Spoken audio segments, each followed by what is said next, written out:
Okay. And maybe it's a little thing. What's a little blue thing? What? What's the little small thing? The little mic? This little It mic? might be a little bit too close to the Two. instruments. Oh yeah. We're working on it. Okay.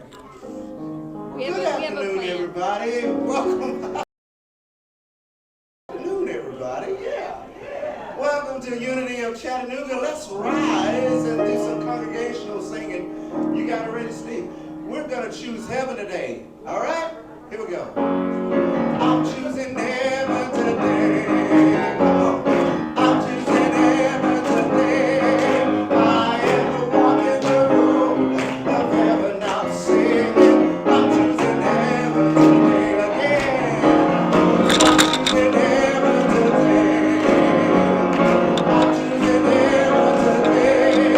I am the walk in the room of heaven. I'm singing. I'm choosing heaven today. Peace. I'm choosing peace today. I'm choosing peace today. I am walking the road of peace. Now sing right now. I'm choosing peace today. Joy. I'm choosing joy today. I'm choosing joy today. I am walking the road of joy right now. I'm choosing joy today. Love. I'm choosing love today. I'm choosing love today. I am walking the road of love right now.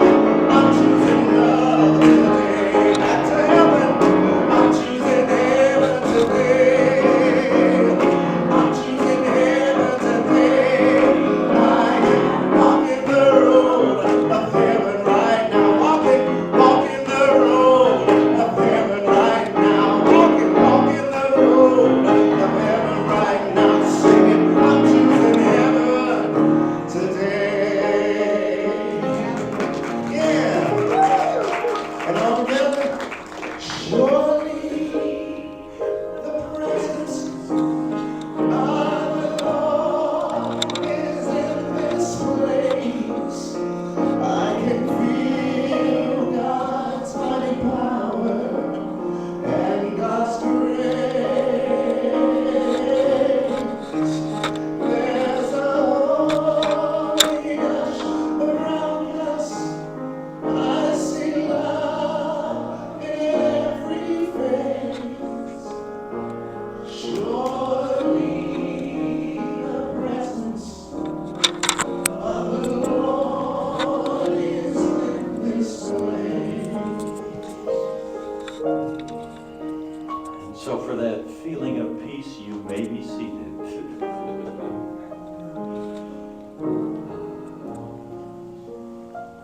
As we light the Christ candle, symbolizing the light, guiding, healing, and joyful presence of God. We know that that feeling flows through our thoughts, through our feelings, through our body this very moment. And as we consciously choose heaven, we constantly choose peace and joy. As we consciously choose love in our life, we know that all of those characteristics flow effortlessly through us, and we are surrounded and guided in everything we choose to do. Thank you, God. So it is. Amen. Surely the presence of the Lord is in this place. I can feel God's mighty power and God's grace. There's a holy hush around us. I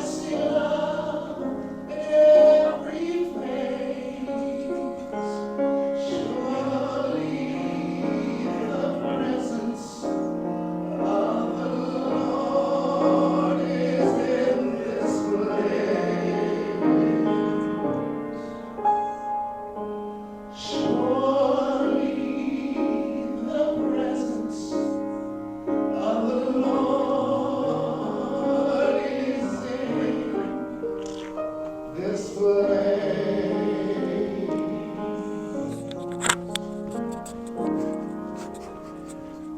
Well, our prayers this morning are, we continue for Terry Loveless. Terry has a long journey ahead of him, and there are more operations to correct some of the damage that the infections have caused. There is a, what's it called? GoFundMe? Oh, what? GoFundMe? Yeah, GoFundMe has been set up. So for those of you who would like to contribute, you just go on the internet. Most of you know how to do that. So let's take a moment right now and just bring Terry to mind. We all know what he looks like with that smile, the hugs that he gives so generously, that big white beard. So we take a moment and see God's radiant, white, golden light surrounding him. A healing energy flowing through every part of his body, bringing health and vitality. And in the days to come, we see Terry rejoining us with his lively step and his smile, his hugs and his willingness to do whatever is asked. Thank you, God, for healing our friend, Terry Loveless. And so it is. So it Amen. is.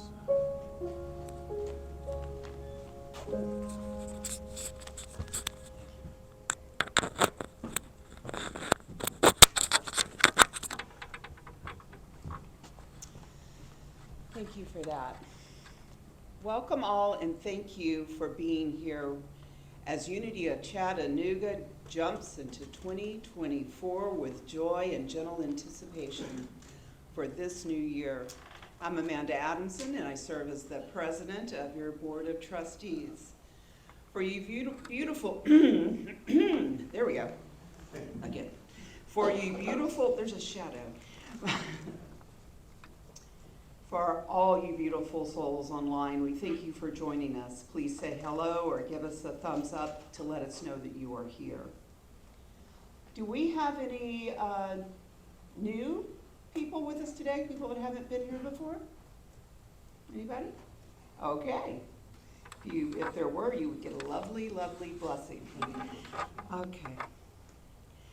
The Daily Word describes the new year as a blank canvas that is stretched out before each of us to dream big dreams and make bold plans.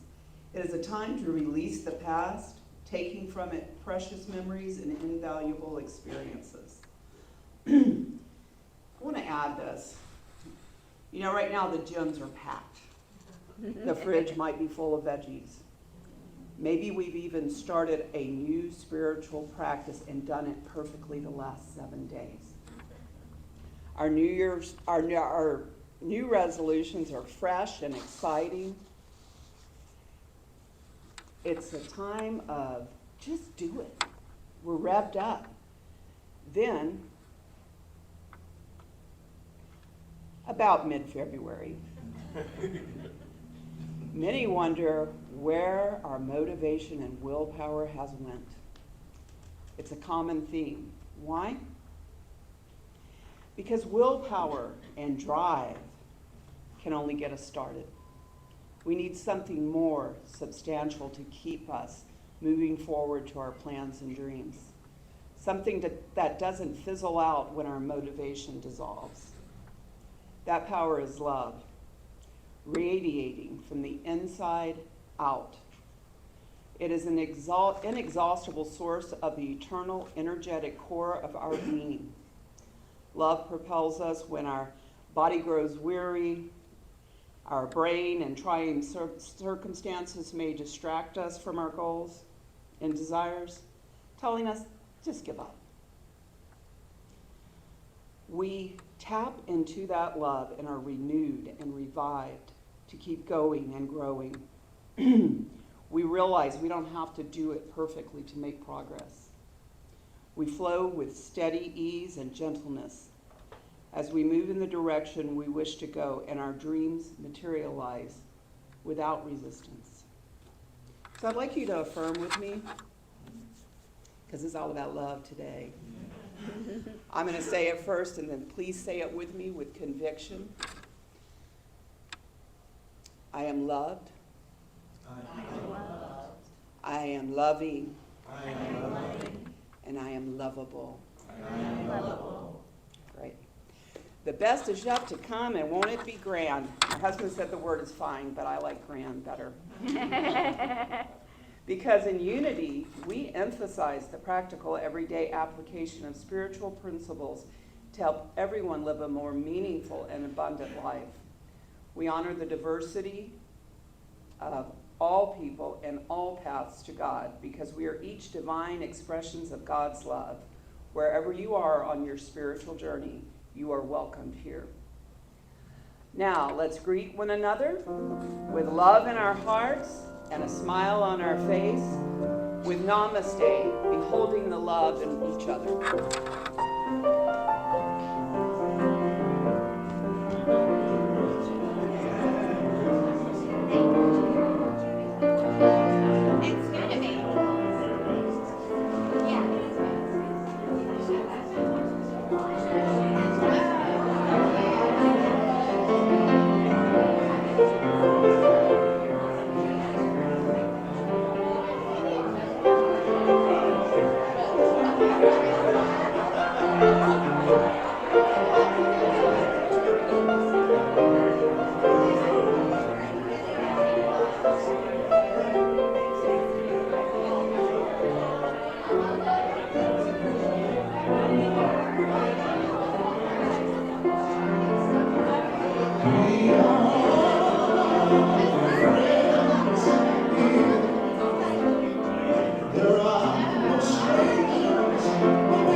How could anyone ever tell you you were anything less than beautiful?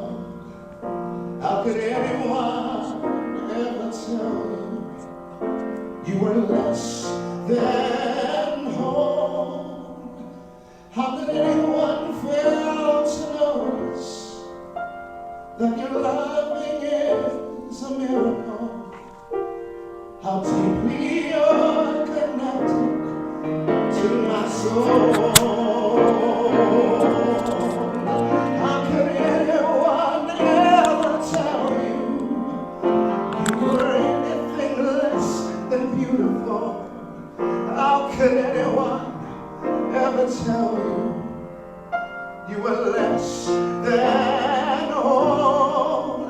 How could anyone fail to notice that your loving is a miracle? How deeply you're connected to my soul.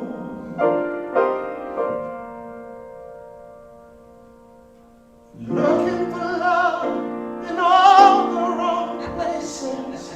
Looking for love in too many faces. Searching their eyes. Looking for traces of what I'm dreaming of. Hoping to find a friend and a lover. And I'll bless the day I discover another heart.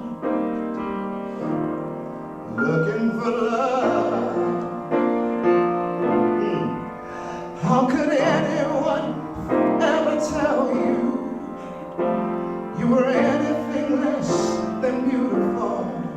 How could anyone ever tell you you were less than all? How could anyone fail to notice that your loving is a miracle? Oh, how deeply you're connected. How deeply you're connected. How deeply you're connected to my soul.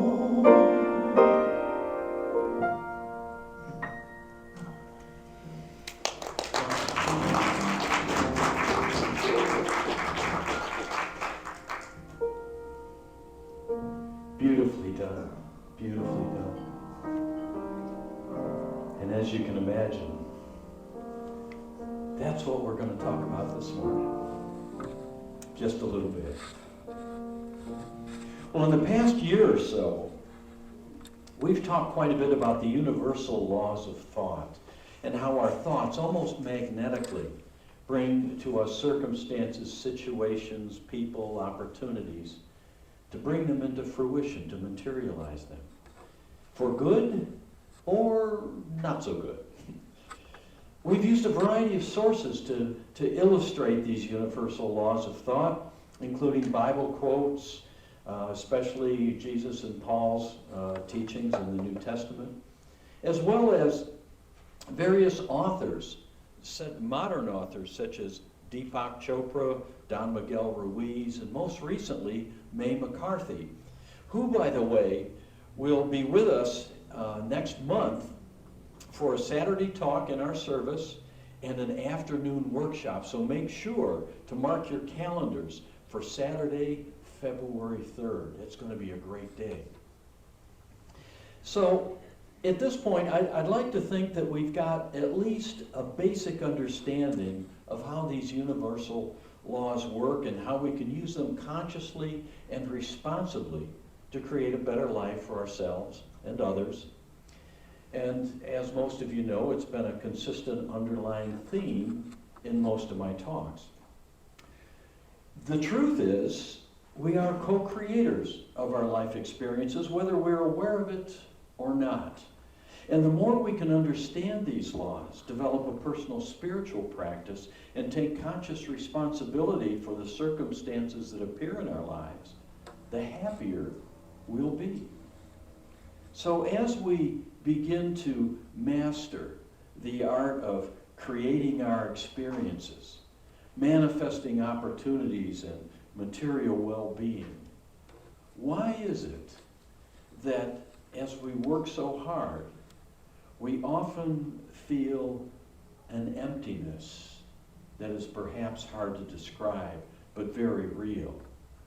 A feeling that something is missing, that perhaps we've missed the mark, that the happiness and deep satisfaction we've been seeking is nowhere in sight, even though we've been able to create things and experiences that we wanted, that we thought would bring us happiness.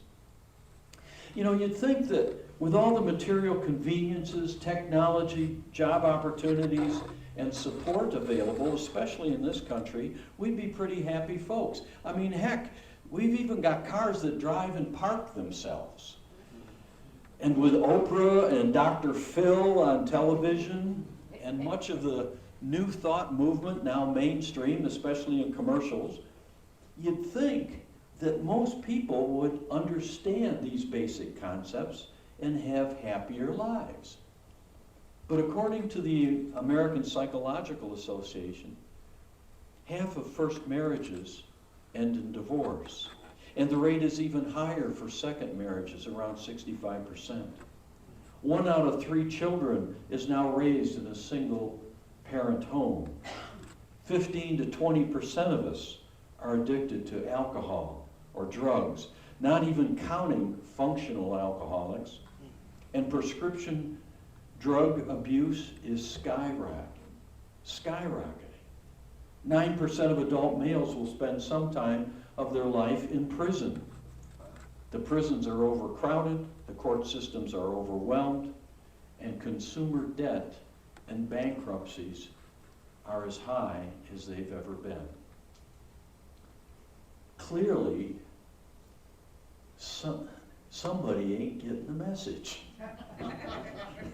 Something has gone back. Now, none of you, I understand. Okay. But something's missing. But what? Well, last week in our Burning Bowl service, we wrote our letter to God about what we wanted to create this coming year in our life. With God's help and our willingness to do our part, we suggested that there were 5 areas in our life to consider. Number 1 is our health, our physical, emotional, and mental well-being. Number 2 is our finances, the flow of money and material goods in our lives. Number 3 is our relationships, the quality of our interactions with others, our family, our friends, neighbors, lovers, co-workers, bosses.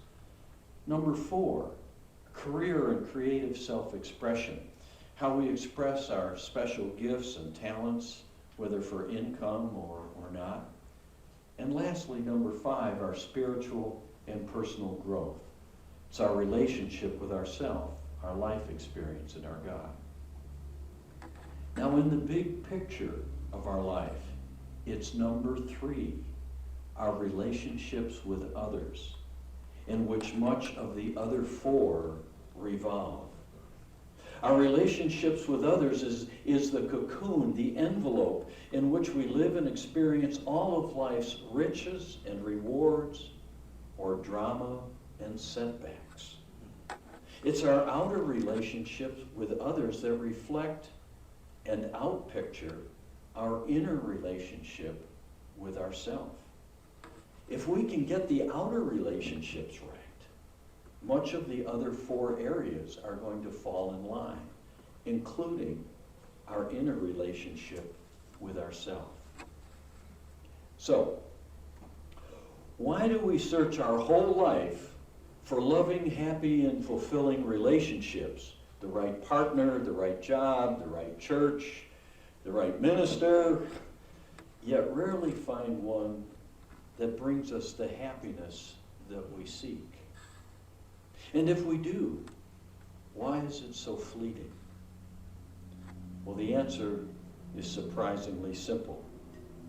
And Johnny Lee nailed it in his 1980 country western song, and we heard a little bit of it this morning. I've been looking for love in all the wrong places. Love is the answer. As most hit songs, ministers, and psychologists tell us over and over. And it feels right when we hear it, especially in a song. All you need is love, sang John, Paul, George, and Ringo. It's a feeling of being connected, loved for who we are at our core, unconditionally, despite our shortcomings, warts, and mistakes. For many of us who've made the jump from traditional Christianity with its guilt, shame, wrathful God, and eternal punishment to the New Thought perspective that Jesus taught of a loving God who makes his sun rise on the evil and the good and sends rain on the just and the unjust, we begin to get the idea of unconditional love. Not conditional so-called love if we're good, if we meet somebody else's expectations, but unconditional, always present, always loving, with a deep inner peace. When we think about that greater kind of real love and our relationships in the things that we work so hard to achieve in this life, I'm reminded of a line from 1 John. It says, if we love one another, God lives in us, and his love is perfected in us. Perhaps that's the love that we're looking for. The kind of love that all the great avatars have had and talked about. So how do we get it? Well, not from sitting in a cave and meditating all day, but in our everyday circumstances and relationships. The journey to that perspective can be a long one, but it doesn't have to be. Greg Baer, medical doctor, wrote a book in the early 2000s called Real Love, based on his own experience of moving from imitation, conditional love to unconditional or real love. And he wrote a book about it in which we're going to begin a talk today about that. He began with his own story, and here's what he says. It started in first grade. Well, it started in first grade when his teacher praised him for the work in front of the whole class, and immediately he felt a deep sense of fulfillment and happiness, a safety, something he earnestly wanted more of. And here's how he describes his journey. Like most of us, I was told as a child that if I did all the right things, set my goals high, worked hard, and followed the rules along the way, I would accomplish great things. And it was further implied that as a result, I would grow up to be happy. Anybody else heard that one? Yeah. He continues, all our lives we've heard people declare that they'd be happy if only they had fill in the blank. More money, better job, bigger house, right partner, and so forth. I was determined to ensure my future happiness by having an abundance of all those things and more. And from an early age, I worked hard to earn them. I was valedictorian of my high school class, finished college in 2.5 years, received the highest honors in medical school. After completing my internship and specialty training in eye surgery, I eventually established one of the most successful practices in the country. I performed thousands of operations, taught other physicians locally and across the country. I was a leader in my church and in the local Boy Scout organization. I had everything money could buy, and I was a husband and father of 5 beautiful children. By the time I reached my late 30s, I'd accomplished almost every goal that I had set for myself. But despite all my successes, I slowly came to the terrible realization that I had not achieved the happiness I'd been promised.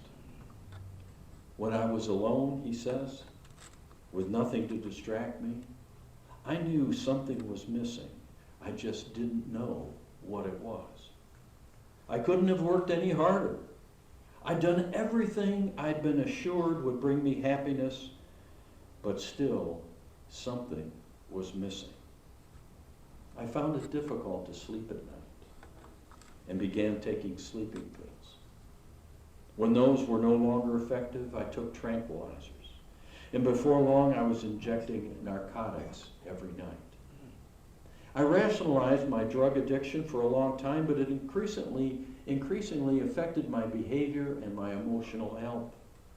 And then one evening, as I sat in the woods beside my house with a loaded Smith & Wesson pressed to my head, I finally realized that I couldn't rationalize my behavior any longer. I knew I needed to do something about my life. Well, as smart and as disciplined as Greg was, he was able to get off the drugs and started attending 12-step groups and was determined to find what was missing in his life. He goes on, I tried individual and group therapy, support groups, men's groups, New Age techniques, and Native American spiritual groups, among others. Each had wisdom to offer, but the old emptiness that I felt was still not being filled. Well, during those days of searching, he ran across others whose feelings were similar. They shared their experiences, and they started meeting in homes. They tried techniques that they'd experienced and read about. They shared their experiences and gradually discovered some principles that were astonishingly simple and effective. He says, people who had been unhappy for a long time, in many cases, despite years of therapy, were finding the first genuine happiness that they'd ever known. Well, eventually, what he and others found became a mountain of notes on his desk in his study, and then 2 self-published books, and then this book.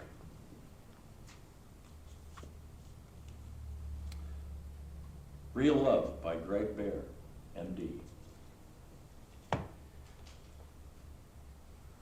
This morning, I want to start talking and sharing some things from this book about what he found.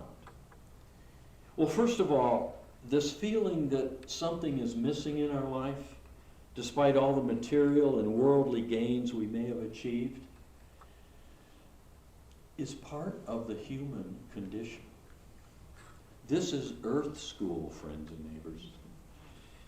And this is the number one lesson, to learn how to love. When asked by a Pharisee what the most important of all the Hebrew laws was, Jesus replied, quoting the scriptures, "You shall love the Lord your God with all your heart, with all your soul, and with all your mind. This is the greatest and first commandment, and the second is like it. You shall love your neighbor as yourself. On these 2 commandments hang all the law and the prophets." What we're looking for is a feeling of unconditional love. What we might think God's love would be like. What Jesus or Buddha's love would be like. What Greg Bear calls real love. And he says simply, with real love, nothing else matters. And without it, nothing else is enough. It's the kind of love that hopefully we once felt in our parents' arms. The love we might imagine when our 4-legged friend wags his tail and when we come home, or jumps in our lap and purrs contentedly. Love without judgment, without any strings attached, given and received freely. Real love is unconditionally caring about the happiness of another person, not loving another person because they meet our needs. I want to repeat that. Real love is unconditionally caring about the happiness of another person, not loving another person because they meet our needs. In a short video clip from one of his seminars to make this point, he looks at a young man sitting in the front row, and he asks him, "Have you ever seen a very attractive young woman and said to yourself, 'I'm in love'?" Well, with a smile, the young man says, "Yes." To which Greg asks, "Did that mean you unconditionally cared about her welfare and happiness?" To which both reply with a wry smile, something about conditional love in that. Well, real love is a power that must be felt. Without strings attached, there's no holy grail or philosopher's stone that's going to give it to us. In fact, it's not something that can be gotten all at once at all. It's not a realization or a goal to be achieved, but rather a process. It's a discipline, really, to be engaged and worked with. It's not something that we can get out of a book and understand. We can only experience it. Conditional love, on the other hand, is what most of us have been taught from childhood. If we're good and behave according to what pleases our parents, our teachers, our bosses, we receive praise and rewards. If we're not good, we're punished. It's not love, but training. Don Miguel Ruiz, in his book, The Four Agreements, calls it domestication. It's culturally ingrained behavior. What we learn as a child, we repeat as an adult. So we seek to get our needs and desires met in a similar manner. We've learned the rules. So with certain types of behavior on our part, we expect certain rewards from others. If we do our part, we expect that others will give us what we want. And if they don't, we have every right to confront the situation. Right? We get angry when we feel we've done our part and our needs and our expectations are not met. Greg Bear calls this conditional love, this cultural domestication. He calls it imitation love. It's really an elaborate way of manipulating and controlling others so that we get things that we believe will make us feel good about ourselves. And it works. Except for one little piece that's missing. That piece that makes all the difference in the world. That missing piece is the feeling of connection with other people that comes from real love. No matter how much we acquire or gain in the world. Greg makes quite a point about the difference between conditional and unconditional love and how we can tell the difference both in ourselves and in others. Disappointment and anger in all their various disguises hold the clues. Here's what he says. Every time we frown, sigh with disappointment, speak harshly, or in any way express our anger at other people, we're communicating that we're not getting what we want. At least in that moment, we're not caring for our partner's happiness, but only for our own. Our partner then senses our perspective and perhaps selfishness and feels disconnected from us and alone, no matter what we say or do. If you're feeling disappointed or angry with your partner, he says, it's a sure sign you're not unconditionally loving him or her. Similarly, giving or withholding acceptance based on another person's behavior is the essence of conditional imitation love. And nearly all of us were loved that way as children. Conditional acceptance has an unspeakably disastrous effect because it fails to form the bonds of human connection that are created by real love. As a result, no matter how much conditional imitation love we receive, we still feel empty and miserable. If you're unhappy, Bear says, don't look to your partner for the cause.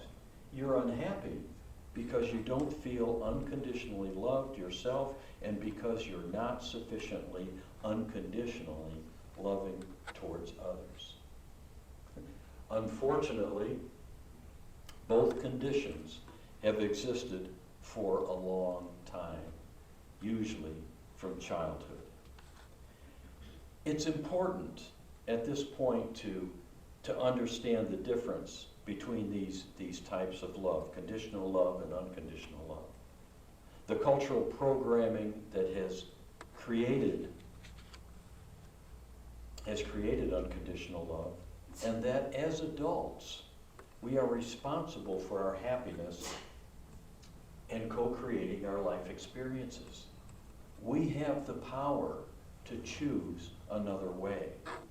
As we realize these subtle approaches and reactions, not only in ourselves, but in our relationships with others, we can consciously understand what's really happening and choose another approach. Bear makes this point. He says you can't build a solid house on a rotten, shifting foundation, but if you were not unconditionally loved as a child, that's the kind of foundation you have. And no amount of effort you put into the walls, windows, and doors will ever be fulfilling. You have to fix the foundation. Fortunately, as you understand and begin to find real love now, you can heal all the wounds in the past, repair the foundation, and build the kind of life that you've always wanted. He continues, most relationships fail because we become angry and blame our anger on something our partner did or did not do. I don't need a show of hands. Mine would be the first one to go up.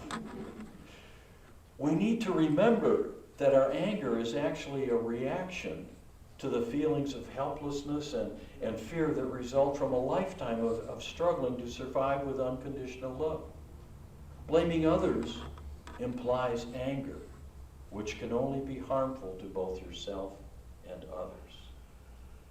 Getting angry and assigning blame may give us a fleeting sense of power that momentarily relieves our fear and provides an emotional outlet for our frustration, but those feelings, realize, originate in us, not in our partner's behavior. And it never makes us feel loved or happy. Most of you know by now that I believe that there's great wisdom in the Bible, especially the reported sayings of Jesus. As I was reading Greg Bear's material, I was reminded of something that Jesus said in his Sermon on the Mount. If you are angry with a brother or sister, you'll be liable to judgment. And if you insult a brother or sister, you'll be liable to the council. And if you say, you fool, you will be liable to the hell of fire. Now, the word hell is a Greek translation of the Hebrew word Gehenna, which referred to the garbage dump outside Jerusalem. It was a nasty place, always burning with refuse and indigent bodies. You can imagine what that was like.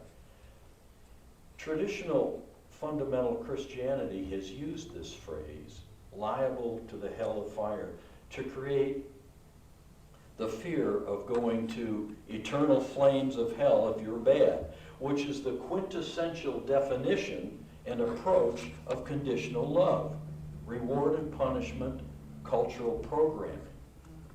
On the other hand, I believe Jesus was using this teaching as an analogy of the types of feelings that you would experience if you were angry, cautioning us that those types of angry and resentful thoughts and emotions create a dissonance within us to be avoided.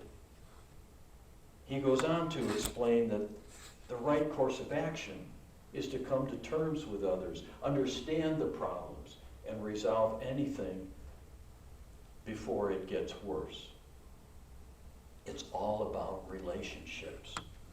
Here's the next words, his next words in the next few lines. Here's what he says.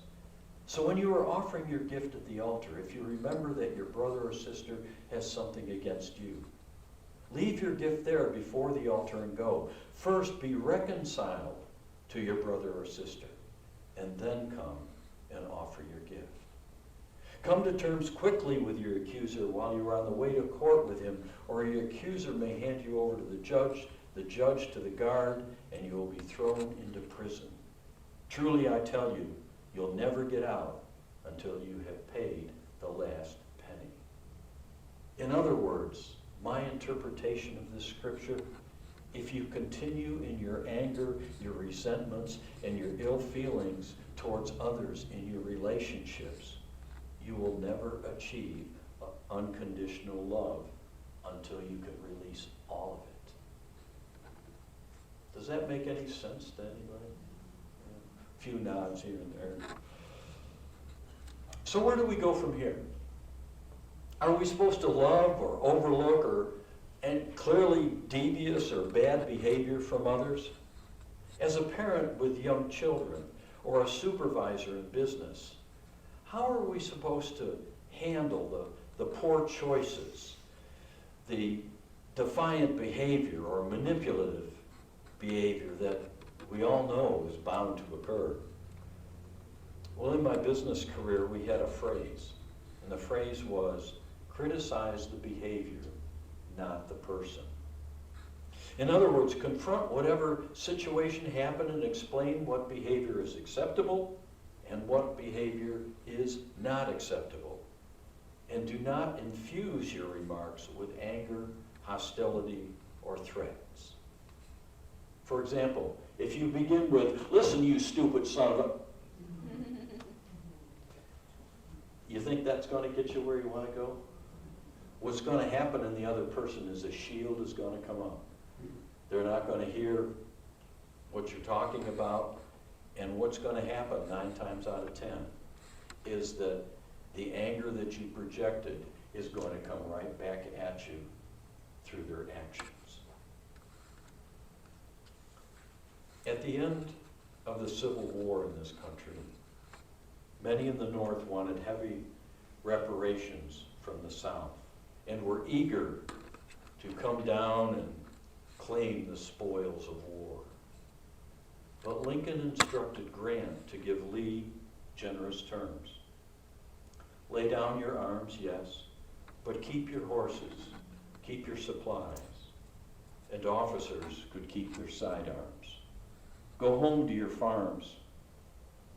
Rebuild your businesses without fear of further military action or government sanctions.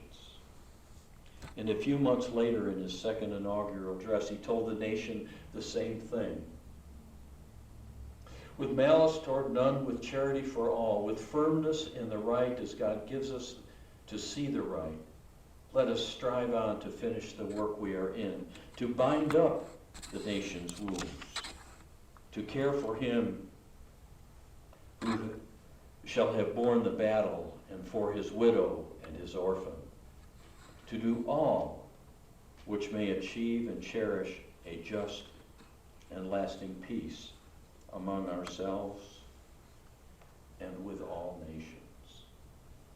He understood relationships. At the end of World War I, the Treaty of Versailles heavily penalized Germany and exacted heavy payments of reparation, causing great internal stress and hardships for the people and instilling a great anger and a great resentment in the population. And all it took was one man to ignite that. It was this treatment that laid the foundation for World War II. At the end of World War II, it was the Marshall Plan that gave aid to the conquered Germany and helped the rebuilding of the western part of their country. In a similar manner, MacArthur brought a rebuilding program of homes, businesses, and culture to Japan. And today, both those countries are prosperous allies in a global network of mutual exchange and partnership. We've had some great leaders in the past who knew these principles, who understood relationships. And if they can do it on a national and an international scale, we can do it in our own lives. So next week, we'll take a closer look at what conditional love looks like and all of its four ever so tasty and nasty varieties. How to see them in our relationships, because they're very, very subtle. We'll take a look at that. And we'll also talk about how to turn them around into unconditional love. So for now, let's let all that settle. Just take a moment with me.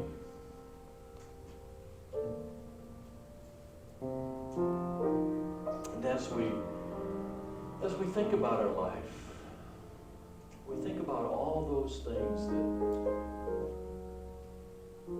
that as a teenager, young adult,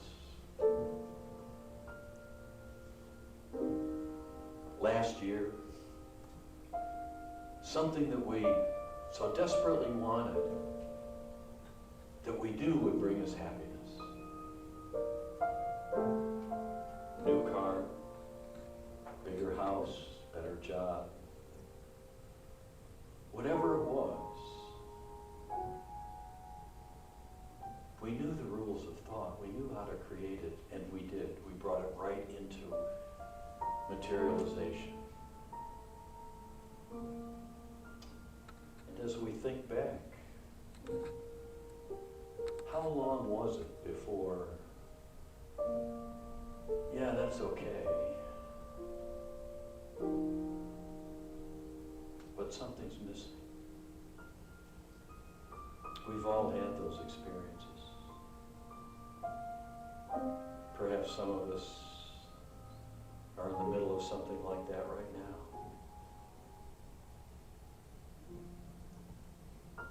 So let's take a deep infilling breath. Just breathe it in. Let it go. And know that there is a source of unconditional love. A presence, a power, a way of being with people that forms friendships, that forms deep relationships, loving relationships, relationships that if we have a tough time, the phone rings and that person is right there. It's a job, it's a team, it's a group of people that everybody knows we got your back. And it feels good.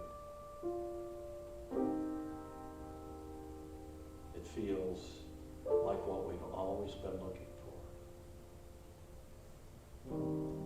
So in the days to come, as we go through our prayers and our meditations,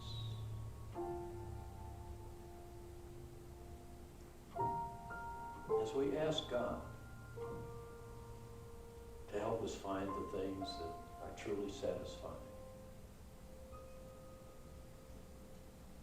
all we need to do,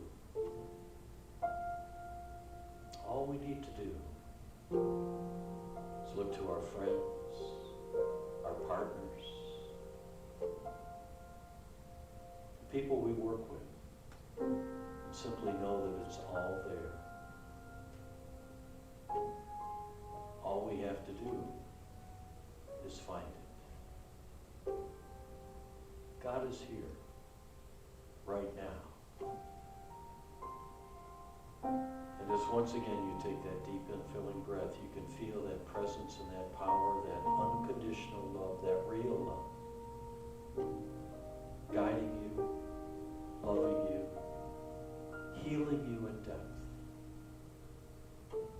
And for all of this, we say simply, thank you, God. And so it is. I am not afraid to love you. I am not afraid to show my heart. I am not afraid to love you. Just the way you are, just the way you are.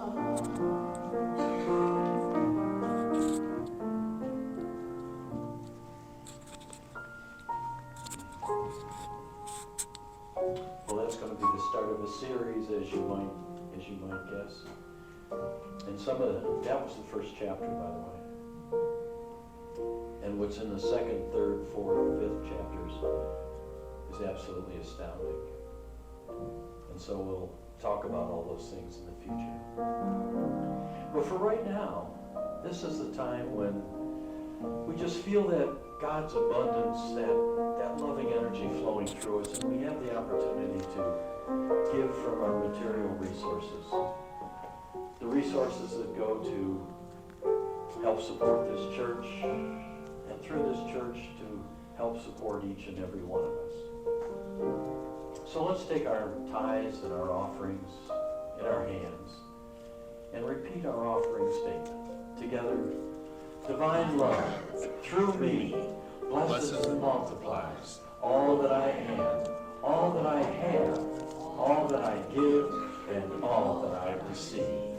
I give in love, and I receive in abundance. And it's about love, it's all about love. It's about love, it's all about love. It's about love, it's all about love. It's about love, it's all about love. I am not afraid to love you. I am not afraid to show my heart. I am not afraid to love you just the way you are. And so we give thanks for these tithes and these offerings, so freely given from heart filled and overflowing with abundance. And we know that they go forward to bless this ministry, to bless each and every one of us here. And through us, through our relationships, bless our family, our friends, our co-workers, this city and this world. And so it is. Thank you so much. And don't forget Terry Loveland's GoFundMe. Yes.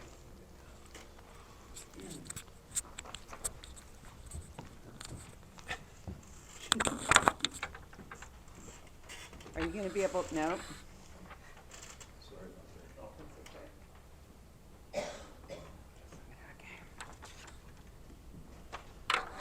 Okay, hello again. Have a few announcements.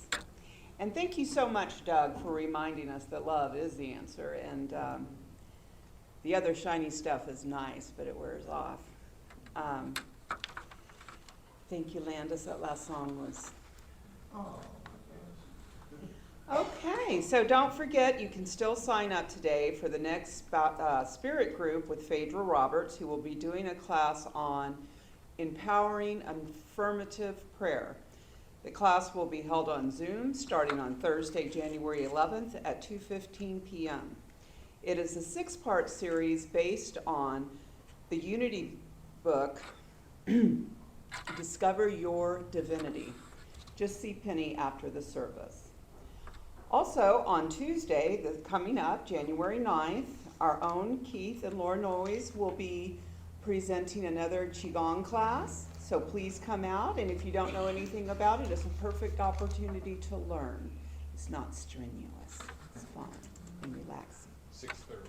6:30 in the p.m. Okay. Tuesday, the 9th. Next Saturday, January 13th, following fellowship, Rev Doug will be offering the first of several new membership classes. If you would like to become a member of Unity of Chattanooga or just learn a little bit more about the Unity movement, we invite you to attend. There is a sign-up sheet in the foyer also. Our annual meeting is coming up on the 3rd weekend in February. That's going to be February 17th. And currently we have 2 spots available for new board members. If you are a member of the church and are interested in serving, please see me for details, or Doug, or anyone, so we can get you nominated. One other announcement. Speaking of the love we feel for Terry Loveless, after the service, probably over here to the right, if you're interested in doing a power of 8, see Eric Miller. We just get a show of hands and see if we have people, how many people we have. Oh, yeah, I think that's enough. Okay, great.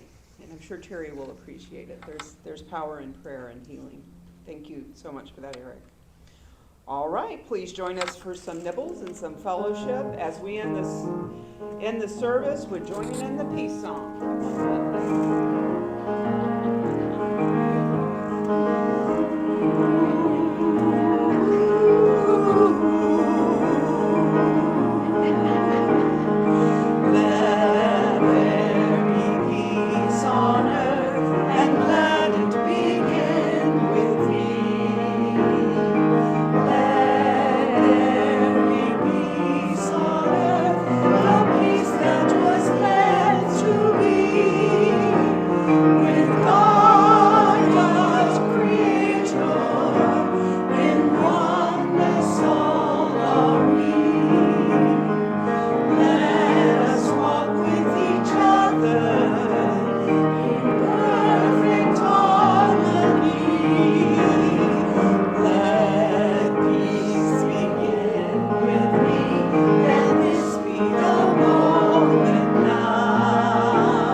Wherever we are, God is, and all is well. And as you go forward today and see that road rage and that crabby cashier and all that kind of stuff, love is the answer. God bless.